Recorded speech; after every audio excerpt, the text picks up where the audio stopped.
What's the meaning of convinced?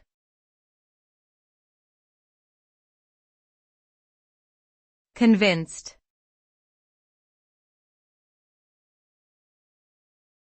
Convinced.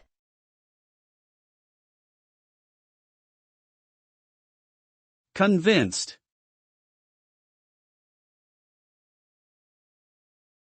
Convinced.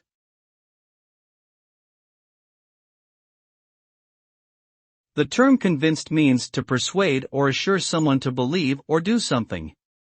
If someone is convinced, it means they are strongly persuaded or certain about something. The person has become convinced because of the evidence or argument presented to them, which has led to a change in their belief or opinion. Being convinced implies a sense of commitment or conviction towards a particular idea or decision.